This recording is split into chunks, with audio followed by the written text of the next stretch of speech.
Bueno, primeramente, espero que el video les guste.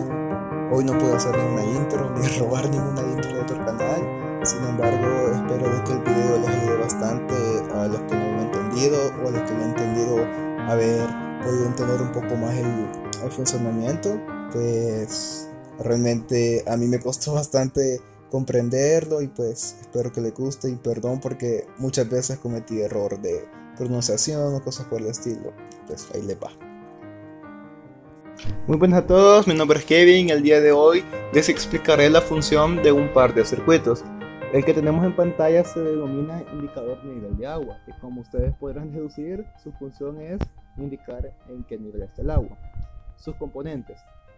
Una parte muy fundamental para saber cómo funciona un circuito, independientemente de cuál sea su función en general, es saber identificar por qué partes está compuesto. En este caso tenemos como partes a los contactos, luego por el microcontrolador tenemos las LEDs que nos indicará cada uno de los niveles y sus resistencias que los protegerá para que no se quemen, y un buzzer. Poco a poco les entenderán un poco cómo es que, por qué el buzzer o cosas por el estilo. Bien,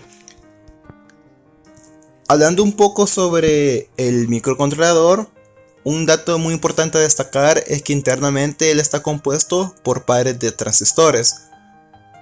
Por eso, si se dan cuenta, cada uno tiene como una letra correlativa. Podemos ver 1B, 1C, 2B, 2C y así sucesivamente. ¿A qué nos ayuda esto? Ese microcontrolador tiene esa ventaja de tener pares de transistores debido a que esto le ayuda bastante a poder trabajar con cargas mínimas. ¿Por qué? Porque los transistores internamente, a trabajar como un conjunto de pares, la ganancia ya no es por un transistor, sino es por dos transistores, sino que la ganancia se duplica todavía más, por lo que le ayuda bastante a ser un poco más sensible a ese tipo de señales. Muy bien, ya hablando un poco más sobre el funcionamiento general de este circuito, tenemos que cuando el depósito de agua se vaya llenando poco a poco, el primer contacto que será alcanzado va a ser M4. Al ser alcanzado M4, podemos observar que en el diagrama M4 funciona como común para los demás contactos. De a poco entenderán el por qué. Muy bien. Luego, cuando el agua siga subiendo de nivel, el siguiente contacto alcanzado será M3. Ya se puede observar el funcionar del microcontrolador. La señal pasará por su pin, que ahí me desvié, perdón, que es 2B, y saldrá por 2C. Pasará por la resistencia de protección para el LED y luego por el LED. Y de ahí se cerrará el circuito, tanto como M4 para M3, así dando como resultado que el LED rojo se encienda. Y así sucesivamente, cuando alcance M2, el contacto se va a cerrar y el circuito obviamente se cerrará. Pero aquí viene lo curioso, o lo más chivo, por así decirlo. Cuando el depósito siga, ya solo queda M1 y lo toque, irá a sopar la señal, irá por el LED y se encenderá el LED. Sin embargo, podemos observar que aquí vendrá otra señal de la mismo contacto y cerrará el circuito completamente. Como resultado final debemos de obtener tanto los LEDs encendidos como el buzzer sonando. ¿Por qué? Porque ya todo el circuito está cerrado y como resultado sería eso. Muy bien. Luego lo que tenemos en pantalla es un inversor de voltaje. No, muy bien, el siguiente circuito es un generador de funciones o de ondas. El funcionamiento en general de este, o el objetivo que se intenta obtener, es que este circuito pueda generar tres clases de ondas, ya sea la cuadrada, la triangular y la senoidal. Muy bien, como podemos observar a simple vista, lo controlaremos con un 555, que si somos observadores, a simple vista podemos ver que es un 555 en configuración estable. ¿Por qué? Porque si nos damos cuenta, tanto el pin número 2 con el pin número 6 están puenteados aquí. Por lo tanto, ahí ya sabemos que es un astable. Muy bien. Para dar con la señal cuadrada, sabiendo que es una configuración astable, creo que por teoría sabemos que al salir de una configuración astable sale un tren de pulso, que es así. Así. Pero un poco más parejo. En un tren de pulso. Entonces ya a simple vista, a simple funcionamiento, ya sabemos que fácilmente, sin ninguna otra conexión, ya tenemos la señal cuadrada. Luego tenemos esta parte muy importante, la que está ahí, la de Muy bien, el siguiente circuito que tenemos en pantalla es un generador de frecuencias o de ondas. Esto nos ayudará a nosotros a poder tener como resultado una onda cuadrada, una onda senoidal y una onda triangular. A simple vista podemos observar que está compuesto por un 555 en configuración estable. ¿Por qué en configuración estable? Si somos observadores podemos ver que tanto el pin número 2 como el pin número 6 están puenteados entre sí. Y eso nos da como resultado una configuración estable. Luego podemos ver esta parte muy importante. Ya luego entenderemos por qué es importante. Muy bien, para la onda cuadrada. Para la onda cuadrada, simple conocimiento que nosotros ya adquirimos en clases anteriores, sabemos de que un 555 en configuración estable da como resultado un tren de pulso. Más o menos así. O una onda cuadrada, que es lo que nosotros buscamos, dando como hecho que la onda cuadrada ya está explicada. Luego viene una parte sumamente importante, que es la que está señalada en pantalla. Ese es un switch. ¿Para qué nos sirve este switch? Muy bien, podemos observar que luego de que ya tengamos la onda cuadrada, que en el pin número 3, lo primero que sale ahí es un capacitor. Luego vamos con una resistencia y vemos que aquí puede venir para acá o para abajo para descargarse. ¿Por qué es importante esta parte del circuito? Muy sencillo.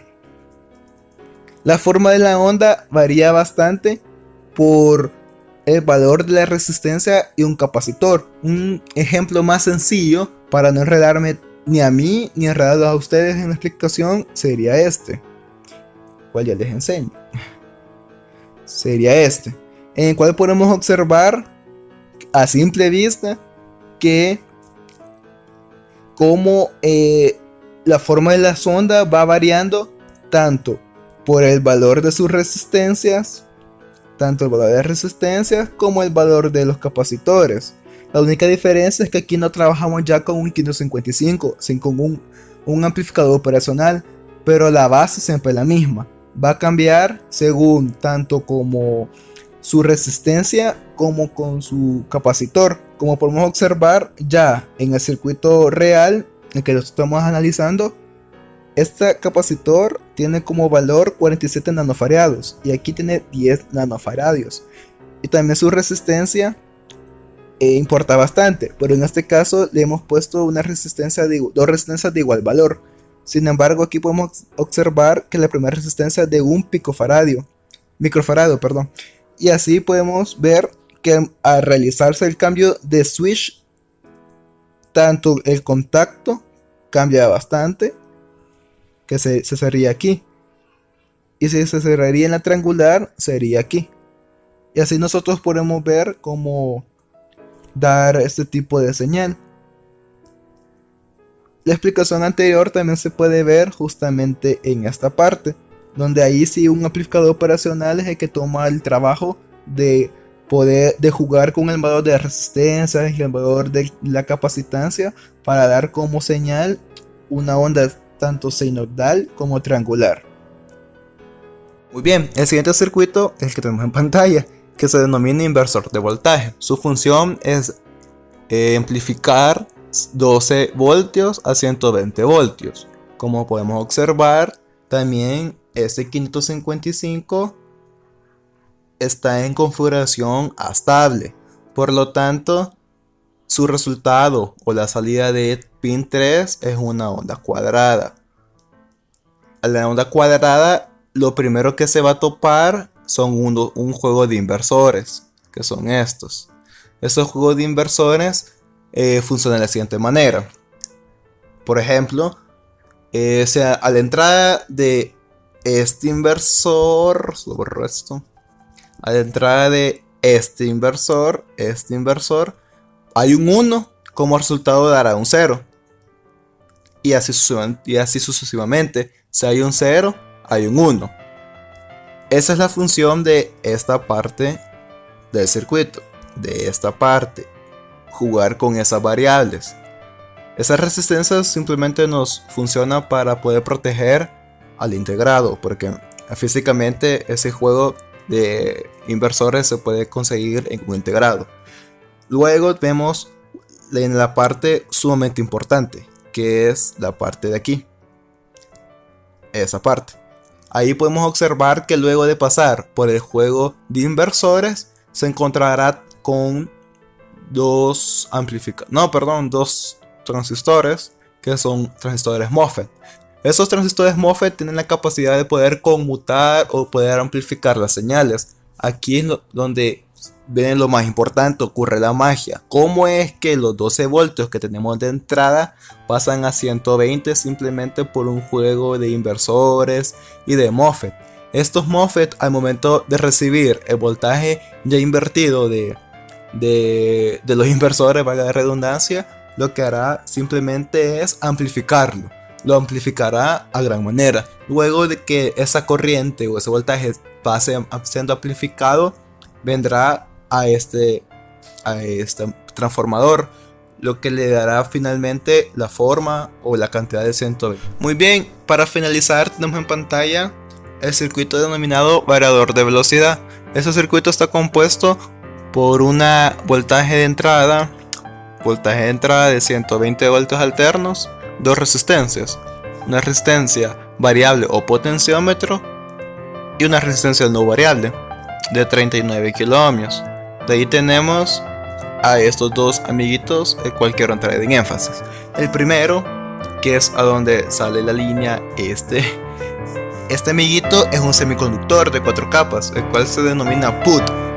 Este amiguito tiene la capacidad de poder ser usado como un oscilador. Un oscilador electrónico es aquel componente capaz de dar señales por periodos o por oscilaciones.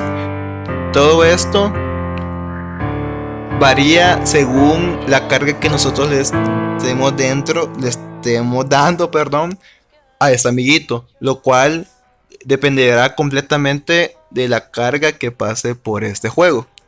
Muy bien, de ahí tenemos al otro amiguito. Este amiguito se denomina un SCR. Un SCR contiene 3 conexiones: ánodo, cátodo y puerta. El que ahorita nos importa a nosotros por el funcionamiento lógico de este circuito es la puerta. Digamos que más o menos así es el símbolo. La puerta de este objeto, de esta herramienta, de este elemento, viene siendo el que está aquí, el que va a la salida del PUT o del oscilador. ¿Por qué es importante? Porque al momento de ser excitado, la puerta del SCR tiene la capacidad de poder ya dejar fluir la corriente a una sola dirección, y como podemos observar, la dirección sería para abajo.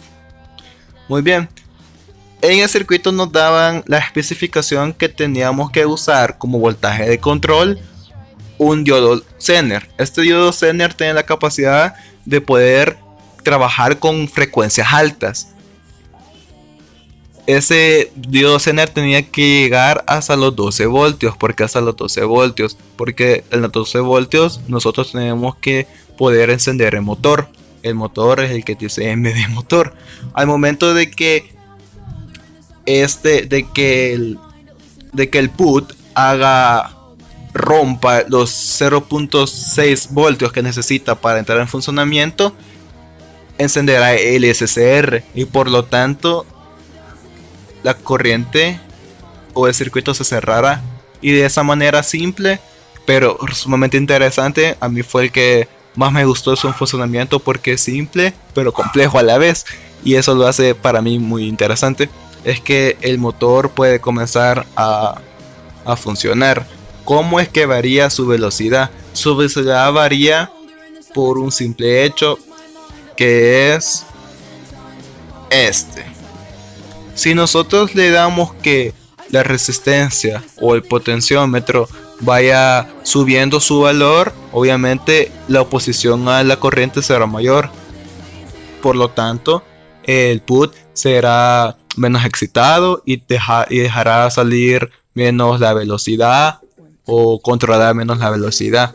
Por lo tanto, será más lento. Y si se excita más, la velocidad será máxima.